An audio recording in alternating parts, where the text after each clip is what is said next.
साथियों, अभी हम लोग उपस्थित हैं एग्जाम टूर चैनल पर। जैसा कि लगातार कमेंट देखने को आपको मिल जाएगा या लगातार मैसेज आ रहा है कि बीएसएससी सीजीएल के लिए एडिट के लिए सर आप कुछ प्रयास कीजिए। तो एडिट के लिए डेली प्रयास किया जा रहा है। बहुत सारे शिक्षक प्रयास कर रहे हैं, बहुत सारे यूट्यूबर प्रयास कर रहे हैं, यहाँ तक कि जो भी छात्र के हित के बारे में हमेशा सोचते रहते हैं वो लोग जाकर एप्लीकेशन भी दिए हैं, जिसमें दिलीप कुमार शामिल है, और अभ्यर्थी लोग जाकर एप्लीकेशन दिए हुए हैं बीएसएससी आयोग को।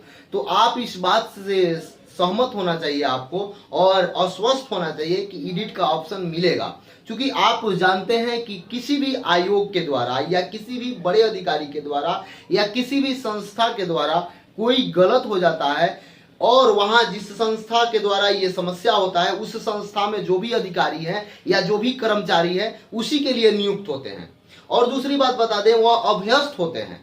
जो भी मान लीजिए बीएसएससी आयोग में कर्मचारी हैं वो अभ्यस्त हैं, 10 साल 15 साल से कार्य कर रहे हैं, फिर भी उनसे त्रुटि हो जाती है, फिर भी उनसे गलती हो जाती है, तो उसके सुधार के लिए एक शुद्धि पत्र जारी किया जाता है, यानी कि एडिट करके उसको डाल दिया जाता है और सभी लोग उसको मान लेते हैं। तो क्यों ना अभ्यर्थी को एडिट का ऑप्शन मिलेगा, तो एडिट का ऑप्शन अभ्यर्थी को जरूर मिलेगा। थोड़ा सा आप धैर्य बना के रखें। और एक बात बता दें कि अब आपको तैयारी में भी लग जाना चाहिए, क्योंकि आपका जो एग्जाम होगा बहुत समय नहीं मिलेगा आपको 2 से 3 माह मैक्सिमम मिलेगा। और एक बात बता दें कि आप करेंट अफेयर के लिए और सब धीरे धीरे स्टार्ट होगा, लेकिन करेंट अफेयर आज शाम से स्टार्ट कर रहे हैं बीएसएससी सीजीएल के लिए। और बीएसएससी सीजीएल वाले अभ्यर्थी इस बात को समझ लें कि पहले जिस तरीका से करेंट अफेयर आपसे पूछा जा रहा था अब नहीं पूछा जाएगा, क्योंकि आप किसी भी एग्जाम में चले जाइए उसमें करेंट अफेयर का एक अहम भूमिका रह रहा है, एक अहम रोल है। आपको भी करेंट अफेयर अच्छा से तैयारी करना पड़ेगा और करेंट अफेयर में भी कोई भी टॉपिक आप पढ़ें तो उस टॉपिक से रिलेटेड हर एक चीज को आपको जानना पड़ेगा। उस टॉपिक से रिलेटेड यदि बिहार में आप मुख्यमंत्री जी के बारे में पढ़ते हैं तो मुख्यमंत्री जी को कौन कौन करंट में अवार्ड मिला है, या मुख्यमंत्री जी के द्वारा कौन कौन सा योजना चलाया जा रहा है, या बिहार के मुख्यमंत्री के द्वारा छात्र हित में कौन कौन योजना चलाया गया है, या बिहार के मुख्यमंत्री के द्वारा वर्तमान समय में कहां कहां यात्रा किया जा रहा है, इन सारे चीज को आपको देखना पड़ेगा।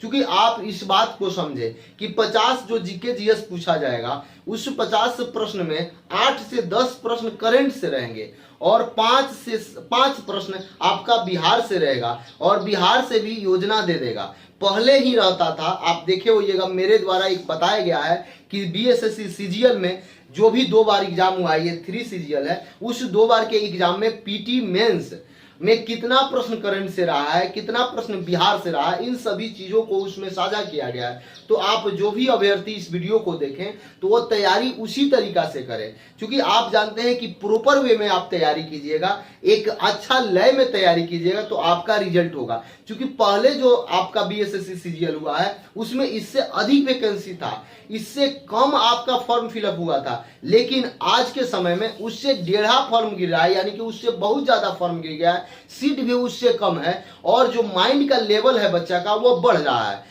यानी कि इसलिए तो आपको छांटने के लिए, आपको बाहर करने के लिए अच्छा प्रश्न पूछा जाएगा। और अभी आप कोई भी एग्जाम दे रहे होंगे या एग्जाम का प्रश्न देखते होंगे तो आप इस बात से सहमत होइए कि जो भी प्रश्न पूछा जा रहा है वह प्रश्न, एक यदि प्रश्न पूछा जा रहा है तो उस टॉपिक से 2-3 प्रश्न पूछ दिया जा रहा है, ताकि यदि आपको उस टॉपिक के बारे में नॉलेज नहीं होगा तो आप 3 प्रश्न से वंचित रह जाइएगा। पहले यह होता था कि यदि इसरो से पूछा जा रहा है तो इसरो के बारे में पूछ के छोड़ दिया गया, नहीं, अब इसरो से ही 3 प्रश्न पूछ दिया जा रहा है। तो यदि आप इसरो के बारे में नहीं जानते हैं तो आपका 3 प्रश्न निकल जाएगा। और बीएसएससी में 3-4 प्रश्न आप यदि छोड़ देते हैं तो आप बाहर रहते हैं किसी भी सब्जेक्ट में। तो इसलिए आपको ट्रेडिशनल जीएस तो पढ़ना ही है, ट्रेडिशनल जीएस तो पढ़ना ही है, हिस्ट्री, ज्योग्राफी, पॉलिटी, इकोनॉमिक्स ये सब भी पढ़ना है, लेकिन उसमें आर्ट एंड कल्चर पर विशेष फोकस करना है, उसमें विविध पर विशेष फोकस करना है, उसमें आपको एस्थेटिक जीएस पर विशेष फोकस करना है, उसमें एस्थेटिक जीएस और जो बिहार से खासकर रिलेटेड है उन व्यक्ति पर भी विशेष आपको फोकस करना है। क्योंकि आप यदि इसको कवर कर लेते हैं तो आपका एक जीएस में महत्वपूर्ण सेक्शन आपका मजबूत हो जाता है। और यदि आप साइंस की बात करेंगे तो साइंस में आपके आसपास जो भी चीज है, आपके आसपास जो घटना घटती है उस पर विशेष ध्यान देना है। क्योंकि अभी कोई भी एग्जाम चल जाए, आप दरोगा का देख लें या पिछला बीएसएससी इंटर लेवल का देख लें या बीएसएससी सीजीएल का देख लें या बीपीएससी का देखें या सीडीपीओ का देखें, जो भी प्रश्न आ रहा है वो आपके अगल बगल जो घटना घट रहे हैं, अगल बगल कहने का अर्थ हुआ कि सभी जगह साइंस है, सभी जगह केमिस्ट्री है, सभी जगह फिजिक्स है, तो उस बात को भी आप ध्यान देंगे। तो इसलिए हम बता दें कि जो भी प्रश्न आप पढ़ें उसको जेहन में बैठाने के लिए उससे अगल बगल से रिलेटेड कर लें। आप इस बात को जानते हैं कि आप बाहर रहते हैं, खाना बनाते हैं, तो आपसे ये प्रश्न पूछा जाता है कि लाइटर में कौन सा गैस का प्रयोग करते हैं। आप देख रहे हैं कि बिहार सरकार के द्वारा दारूबंदी किया गया है, तो यह भी प्रश्न कई बार पूछा गया है कि दारू में जो पुलिस लोग आपके अंदर जो पाइप लगाते हैं वो कैसे पता करते हैं कि ये दारू पिया है व्यक्ति या नहीं पिया है। तो ये भी आप देख लेंगे। या बिहार में दारूबंदी कब हुआ और बिहार में दो बार आपका एक मानव श्रृंखला लगाया गया, तो कब कब लगाया गया। तो जो भी आप प्रश्न पढ़े उससे 2-4 प्रश्न को जोड़ के ही याद करें। ये न करें कि एक प्रश्न पढ़ लिए छोड़ दीजिए।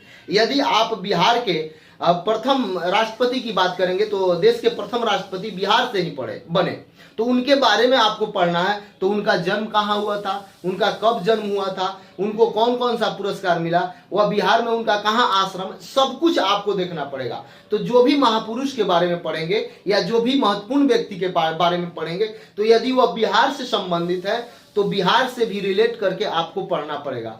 तो इसके लिए मैं आपसे बता दूं कि एग्जाम टूर एक बहुत महत्वपूर्ण क्लास शुरू करने जा रही है जिसका कोई चार्ज नहीं होगा और यूट्यूब पर शुरू किया जाएगा। तो उसमें आप जोड़ सकते हैं, टेलीग्राम से आप जुड़ सकते हैं। आपको डेली इसमें टेलीग्राम में बाइलिंगुअल प्रश्न डालते हैं, तो उसको भी आप हल करने का प्रयास करेंगे। जिस तरीका से आपका एग्जाम में होगा उस तरीका से इसमें प्रश्न डाला जाता है, तो आप उससे जुड़कर लाभ उठा सकते हैं। और एक बात बताएं, यदि आपको कोई सुझाव हो कि इसमें ये अमूल चूक परिवर्तन करना चाहिए या इसमें ये सब सुधार होना चाहिए, तो आप कमेंट बॉक्स में कमेंट करेंगे, उसमें सुधार किया जाएगा।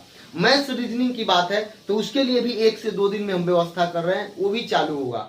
तो आप इस पर जुड़कर लाभ उठा सकते हैं। क्योंकि देखिए अभी नहीं चालू किया गया था, कुछ प्रश्न डाला गया है, प्रीवियस डाला गया है, लेकिन डेली नहीं डाला जा रहा था। कुछ समस्या था। समस्या ये था कि बच्चे को जो समस्या है एडिट के ऑप्शन को लेकर, बीएसएससी इंटर अभ्यर्थी को जो समस्या है, तो उन सब चीजों से थोड़ा सा उस पर ध्यान नहीं दिया जा रहा था। लेकिन अब ये समस्या दोनों लग रहा है कि आज नहीं तो कल सुलझ जाएगा, आज नहीं तो कल अच्छा होगा। इस समस्या का समाधान बहुत जल्द होगा। तो इसलिए अब आपको पढ़ना भी जरूरी है। यदि आप नहीं पढ़ पाते हैं तो आप पीछे रह जाइएगा।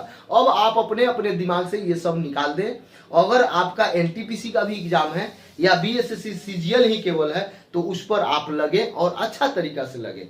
यदि अच्छा तरीका से लगते हैं तब रिजल्ट होगा, अन्यथा आप पीछे रह जाइएगा कुछ अंकों से। और बाद में जब आप पीछे रह जाइएगा, क्योंकि सचिवालय सहायक के लिए सभी लोग बाहर के विद्यार्थी भी ध्यान दिए हैं।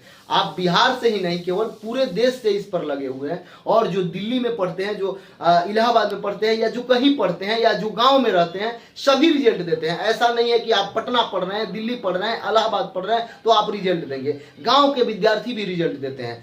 जो मेहनत करेगा उसका रिजल्ट होगा। सरस्वती किसी की दासी नहीं है कि आप उनको पैसा देकर खरीद लेंगे। आप जितना मेहनत करेंगे उतना आपको नॉलेज बढ़ेगा। आप जितना मेहनत करिएगा प्रश्न पर, उतना आपको अनुभव होगा कि प्रश्न कहां से आ रहे हैं। तो इसलिए मैं डेली कहता हूं आपसे कि एक सेट प्रैक्टिस जरूर करें और उस सेट प्रैक्टिस करने के बाद जरूर पीछे पलटें और देखें कि ये प्रश्न से रिलेटेड कौन कौन सा प्रश्न है।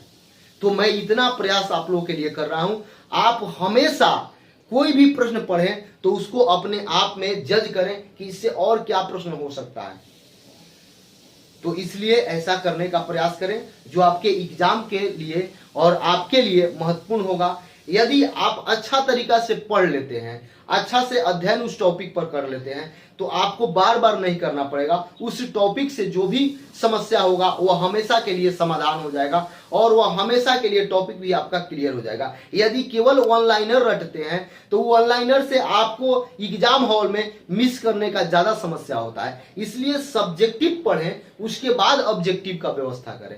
देखते हैं अभ्यर्थी क्या करते हैं, केवल सब्जेक्टिव पढ़ते हैं तो सब्जेक्टिव से अब उतना काम नहीं चल रहा है। पहले चलता था तो पहले संख्या भी कम था, अब पढ़ने वाले की संख्या बढ़ी है और स्मार्ट वर्क बढ़ा है और आपके पास नेट आ जाने से सबके पास जो भी महत्वपूर्ण नोट है, जो भी महत्वपूर्ण प्रश्न है वो पहुंचते हैं। तो आपको सब कुछ से अलग हट के तैयारी करना पड़ेगा। तो इसके लिए आप एक टॉपिक ही पढ़ें, लेकिन उस टॉपिक के बारे में A to Z पढ़ने का काम करें, नहीं तो आप उस टॉपिक में फंस सकते हैं। और जो भी आजकल प्रश्न देखा जा रहा है वह आप ही देखिए, CDPO का जो एग्जाम हुआ उसमें एक टॉपिक से 2-2, 3-3 प्रश्न रह रहे हैं।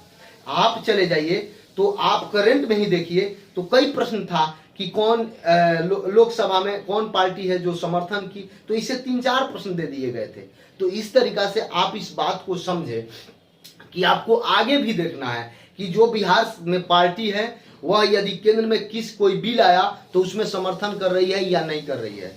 बिहार में जो पार्टी है किस मुद्दा पर किसी पार्टी के साथ है, ये सब भी देखना पड़ेगा। इसलिए मैं बता रहा हूं कि आप राज्यसभा और लोकसभा जो टीवी चलते हैं वहां का उसको भी देखें और बिहार का जो न्यूज़ सब करते हैं तो आपका अच्छा एग्जाम जाएगा और आप सचिवालय सहायक में एक सीट क्लियर कर सकते हैं। तो सभी सब्जेक्ट के लिए एक अलग अलग मेरे द्वारा जो वीडियो बनाया गया है उसे आप जरूर देखेंगे प्लेलिस्ट में जाके। जय हिंद, जय भारत।